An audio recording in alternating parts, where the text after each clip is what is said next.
Our next guest has been here before us humans, and most likely it will be here after us. We are not sure what they really are, but they're everywhere, even inside of us. Recent research has shown that, for example, forests have a cognitive thinking. I think Tolkien was right with ants. Mushrooms are the nervous system of the forest. They were here long before humans, and we humans might even evolve from them, believe it or not. Our next guest, or I think some people, they think that we need to travel to Mars. Some think that our planet's soil is not regenerating fast enough, and some think that the world is overpopulated. And some think that humans can use the land as we please because we own it.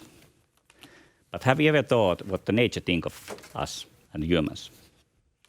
So I asked the person who is working with the forest, with the fungi, in the forest, with the mushrooms, to have a conversation with us and give a perspective on what the mushrooms think of us. We have Eric Puro from Kääpä Biotech, live from the forest as a translator between mushrooms and us. Let's speak about some fungi.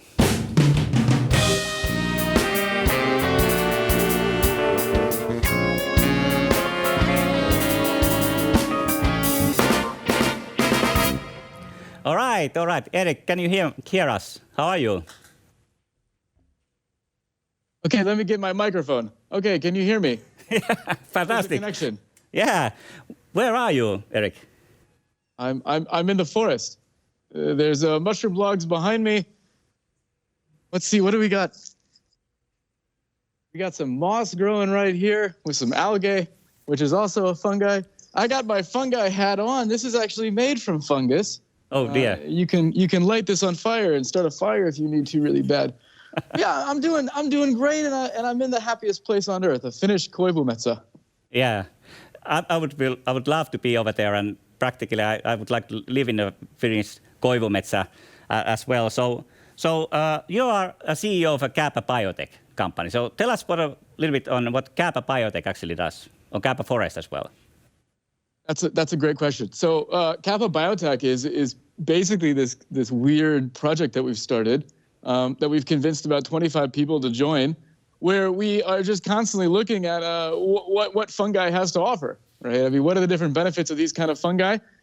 Studying everything from wood decomposing fungi, mycorrhizal fungi, parasitic fungi, anything that's like kind of interesting. And then how can we help us humans relate easier with each other or with the planet through fungi? What is the benefit that fungi have? Yeah.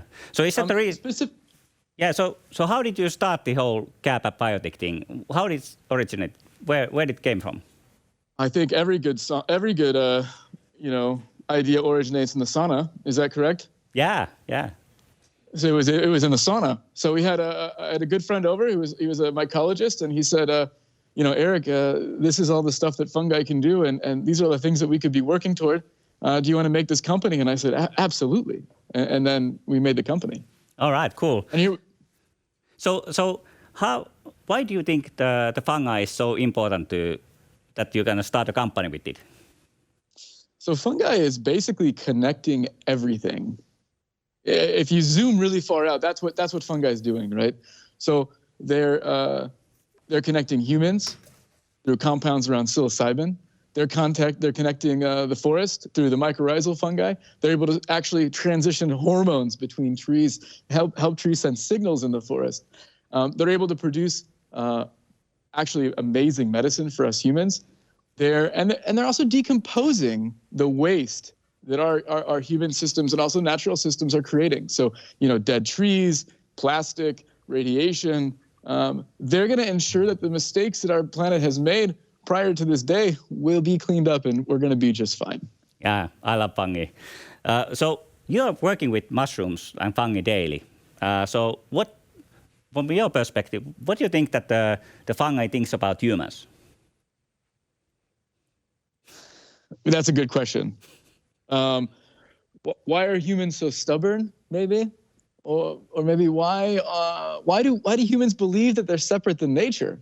Maybe that's also a good question that I get asked a lot from my fungi friends, because they've given us all the tools that we need to really heal this planet and solve these problems, actually. And I mean, basically, psilocybin can help pause our default mode network, which allows us to more easily connect with each other, ourselves, nature. And they're also basically helping to find new regenerative, sustainable ways to work in the forestry. They're an incredible species that has a lot to offer, and they're just wondering, why are we not using them more? But I think, like you mentioned before, if we have to go to Mars, Kääpä Space is a project we're already working on, and we're going to make sure that fungi is also feeding us. Yeah, that's true. That's true. So based on your experience, how do you communicate with the fungi? So what's your way of like getting to know them? Okay, that's good that I brought some fungi to show you. So there's actually a native species in Finland.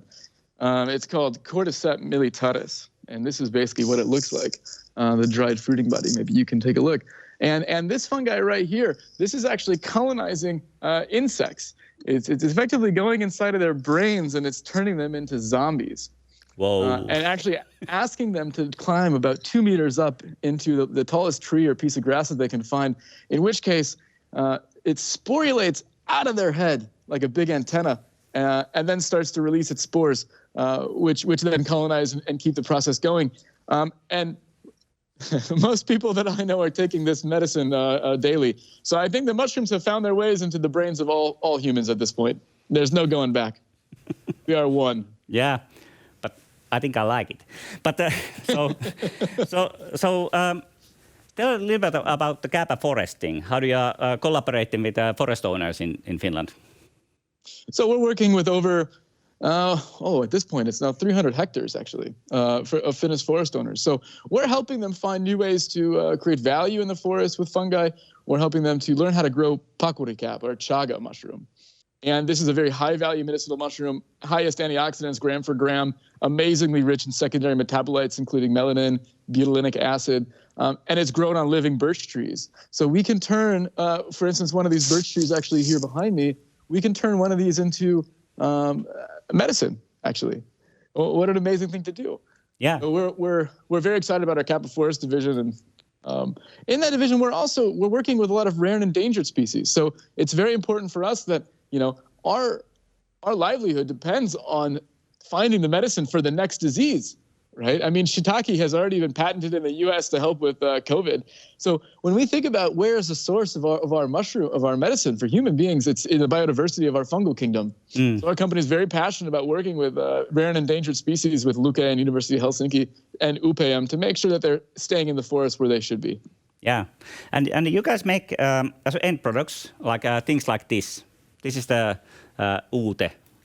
This is actually, I have a reishi over here. Tell us a little bit about the reishi. It seems like a really fantastic. So my microphone is reishi, and it is one of the best mushrooms at helping to communicate things. It is basically the most amazing thing now, I think, is that people can wear wearables. So you can wear such things as these Aura rings, which are incredible. They tell you how good or how bad your sleep is. Customers who are taking our reishi are seeing anywhere between a 10 and a 50% increase in their REM sleep. What an amazing gift that mushroom can give people. So as we know, sleep and water, if that's not working out for you, nothing else really is. So I recommend everyone to take reishi about an hour before you go to bed, and mushrooms will make sure that things are going just fine. Yeah, I think my heart rate is at this point is so high. I need to a little bit like take it easy on take a double dose. Yeah. So Eric, where people can find your products, and where is the farm that you are having? So we're located in Karilohja, which is about an hour west of Helsinki, and we also have a web store, kääpähealth.com. We also have a research website, kääpäbiotech.com, and our forest division lives at kääpäforest.fi. And we also sold in Ruohonjuuri Life, many different retail stores around Finland, as well as the U.S., China, and the U.S. as well. All right. Eric, hey, thank you so much for sharing us some of the underworld news from the Kääpä Forest. It's clear that the nature is telling us something, and I'm feeling really good after this reishi thing already. I feel the thing, but I think we just need to hear something from them, and probably we understand that a bit more in the future. But Eric, thank you so much. So the question is that if we with the fungi, we do have a direct relationship with the nature. So if the forest has an own identity, own direction, so what are the limits that we can do with other nature? And frankly, I have to ask, what does mushrooms actually think about us in the nature? So if you want to immerse yourself into the biotech, Kääpä Biotech, go to the kääpäbiotech.com and find some reishi or chaga or any other substances. Please do comment on the chat what kind of relationship is best for the nature from the human perspective.